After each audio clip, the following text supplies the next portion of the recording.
Hey everyone, Dan White here from the desk of Dan White with our monthly update. One thing I wanted to make everyone aware of, I attended a conference down in Washington, D.C.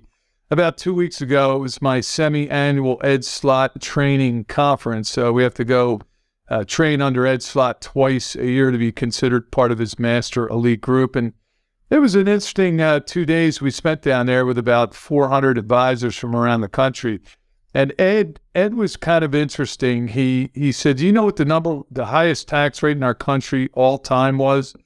Well, it was 94% during World War II. And he said that was imposed upon anybody who made over $200,000. And then he said, "Do you know what the highest tax rate was all through the 1970s? It was 70%. And again, that was on people that earned over $200,000. So his takeaway was, don't think tax rates are at a high. He continually stressed that tax rates today are as low as we're probably going to see them in our lifetime, and the precedent in our country has already been set for those tax rates to be extremely higher than they are today. So I know we've been beating the drum for years about Roth conversions and partial Roth conversions, but I really just want to beat that into the ground a little more, that the tax rates had the potential to go a lot higher with the deficits the country is running, and you might want to consider some tax strategies now to mitigate those upcoming tax increases. Once again, the Federal Reserve met last week, and they decided to raise rates another quarter of a point. We're now up in the 5 to 5.25 range. And what's happening there is we're starting to see more and more banking issues with the regional and the local banks. And I think the Fed and Janet Yellen set a dangerous precedent with Silicon Valley Bank.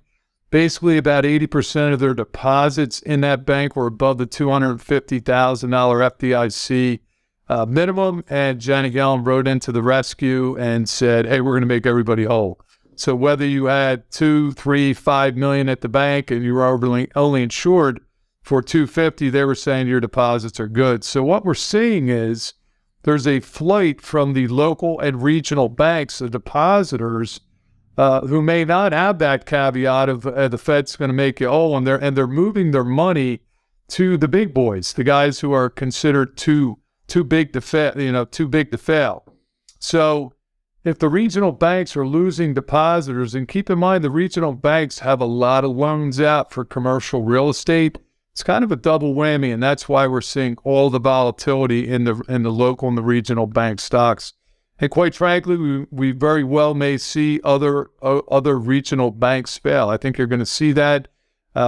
We might see higher unemployment. The recession is probably coming, and these are some things that you're probably going to see in the next 3 to 6 months. We also have a thing we're bumping up against this month, the debt ceiling. This is a political football. The parties go back and forth on this. The Republicans are basically saying, "Hey, we're not going to vote to raise the debt limit unless you guys cut spending." President Biden is trying to increase spending, so they're kind of tossing that back and forth. And hopefully they get a result, because it would be a terrible thing if the U.S. defaulted on their debt. We also had our annual Dan White and Associates golf outing this past week. It was a beautiful day. At Penn Oaks Country Club, we had over 70 golfers that participated, and then we had a nice luncheon at Penn Oaks afterwards. And the bottom line, we raised over $7,000 for our 501c nonprofit Granting Others Dreams. So I want to thank everybody who participated. Hope they all had a great time, and we look forward to seeing them all again next year.